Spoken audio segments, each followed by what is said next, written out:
The year was 2002. I was a young man who had become detached from a tour group in the midst of the Australian outback. After a few hours, I started to succumb to dehydration. I was envisioning a laboured death in the heart of nowhere. But that didn't happen. It seemed like a mirage, but the moon spoke to me. Looking upon me with far-flung craters, which felt like remote eyes, the talking rock said it could save me.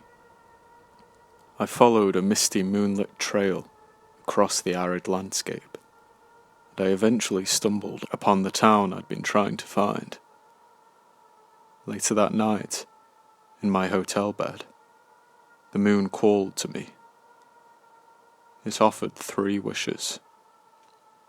I rushed to the window, confused as to how my replenished body, now fed and watered, could still be hallucinating. And yet, I somehow knew that it was real. I knew the moon had saved me from the desert. What did I have to lose by making some wishes? So, I asked for 3 things: money, safety, and health. The creature had many conditions, but I heeded the warnings from every story I'd ever been told about both genial and ghoulish genies. The moon made the parameters of its wish-granting quite clear. No wishing for more wishes. No wishing for more wish-granters. No wishing for things to give to other people. No wishing for anything that would contradict the laws of the natural realm. The ideal wishes seemed obvious. Money. More money than anyone could ever need. Obviously, I couldn't shower loved ones with wealth. The creature had said I couldn't wish for things to give to other people. So I kept my job to support my family, but I used the riches to support my own needs. But there's always a catch with wishing. Becoming the wealthiest man on earth would have made me a target. When I realised that, I had the idea for my second wish. Safety. I was not asking for security beyond the laws of nature. I simply wanted assurance that my financial safety net, if it were ever discovered, would be protected. But what about security against the passage of time? I couldn't wish for immortality. I could have employed the world's greatest doctors, of course, but that would have been no guarantee. So, I made my third wish. I wished for health. I specified to the moon that I was simply talking about safeguards which would abide by the laws of nature. For example, if I had a genetic proclivity towards developing certain diseases, either physical or mental, perhaps the wish-granter could provide a cure. Perhaps the moon could simply conjure a cure for every ailment that could ever face a human being.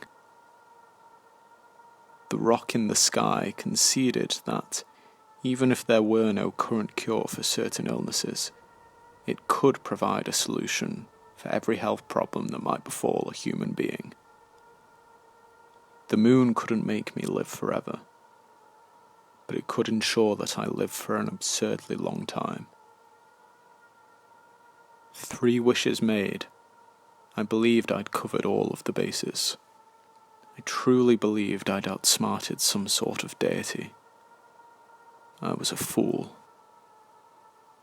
I never should have made any wishes. But I certainly shouldn't have made the 3rd wish. 20 years after my Australian encounter, my wealthy and healthy life took a sour turn. But the moon ensured that there would always be a cure in place for any ailment I would face. It had abolished my mental illness, thanks to a wondrous pill that I wasn't permitted to share with others. So, this November, I wasn't fazed when my doctor gave a harrowing diagnosis. Congestive heart failure, the woman tentatively said. Not to worry, I thought. The wish granter will fix it. It'll give me a new heart. It may even grow one for me. I waited. Nothing. Like a werewolf in a kennel, I howled at the unresponsive moon for attention. Nothing. After weeks without solution, I started to feel consumed by dread. Has it forgotten about me? I wondered. The wishes were supposed to apply for the rest of my life. One night, the moon arrived. It didn't speak from the sky. It spoke from the darkness of my house. A floorboard groaned in the far corner of the living room.